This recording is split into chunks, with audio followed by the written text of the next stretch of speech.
এবার কঠিন ধামাকা নিয়ে আসছে জনপ্রিয় সিরিজ পাতাল লোকের নতুন সিজন। মহামারীর দিনগুলোতে ঘরবন্দি মানুষ একটু স্বস্তি খুঁজছে। নিজের আশপাশ, সমাজ ব্যবস্থা, পরিবেশ, রাজনীতি নানা কিছু নিয়ে চিন্তা করছে। এমন সময় অ্যামাজন প্রাইম ভিডিওতে মুক্তির পর অন্তর্জালে ব্যাপকভাবে চর্চিত হয় পাতাল লোক। যাতে ক্রাইম থ্রিলার, তবে পড়তে পড়তে রাজনীতি, সমাজ ব্যবস্থা নিয়ে প্রশ্ন তুলেছেন নির্মাতা। আলোচিত সেই সিরিজের দ্বিতীয় মৌসুম এলো 4 বছর অপেক্ষার পর।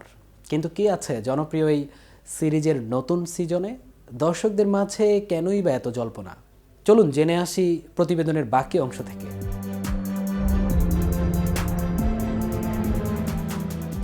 অনেক চরিত্র একই, তবে গল্পের দিক থেকে প্রথম ও দ্বিতীয় মৌসুমের খুব একটা সম্পর্ক নেই।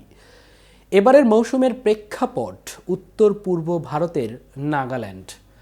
পাদপ্রদীপের একরকম আড়ালে থাকা ভারতের রাজ্যটিতে নানা জাতিগোষ্ঠীর বাস। সে অর্থে উন্নয়নের ছোঁয়াও লাগেনি। ঝা চকচকে ভারতের অন্য অনেক শহরের চেয়ে নানা বিচারেই আলাদা, পাহাড় ঘেরা এই রাজ্যটি। গল্পের শুরু হাতিরামকে দিয়েই।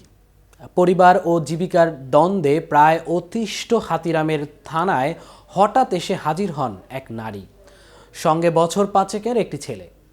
তার স্বামী রঘু লাপাত্তা।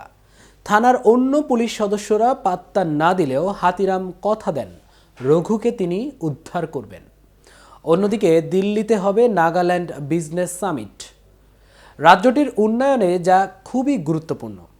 সরকারের আশা এই সম্মেলন দিয়ে নাগাল্যান্ডের খোল নলচে বদলে যাবে। কিন্তু এই সামিট শুরুর আগের দিন ঘটে যায় এক ভয়ঙ্কর হত্যা। সে ঘটনা নিয়ে তদন্ত করছেন ইমরান আনসারি। সেই আনসারি আগের পর্বে যিনি শিক্ষানবিশ হিসেবে হাতিরামের সঙ্গে কাজ করেছেন। তবে এসিপি আনসারি এখন আর যমুনা আউটার পার্ক থানায় নেই। পদে হাতিরামের চেয়ে এগিয়ে থাকা আনসারি এখন দিল্লি পুলিশের গুরুত্বপূর্ণ দায়িত্বে আছেন। অন্যদিকে হাতিরাম রঘুকে খুঁজে যাচ্ছেন। খুঁজতে বেরিয়ে হাতিরাম রঘু ও নাগাল্যান্ডের মধ্যে যোগসূত্র খুঁজে পান। এই গল্প শুধু রহস্যের উন্মোচন করে না, পৌঁছে যায় উত্তর পূর্ব ভারতের অতীত বর্তমান রাজনীতির সমস্যার শিকড়ে।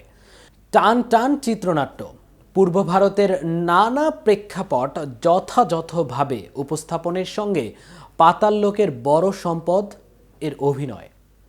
হাতিরাম চৌধুরী চরিত্রে জয়দীপ আহলওয়াদ দুর্দান্ত। প্রথম মৌসুমের চেয়ে এবার যেন আরও ক্ষুরধার হয়ে উঠেছেন তিনি। প্রতিটি সংলাপ বলা অভিব্যক্তিতে ফুটে উঠেছে এক বেপরোয়া পুলিশ ইন্সপেক্টরের চেহারা।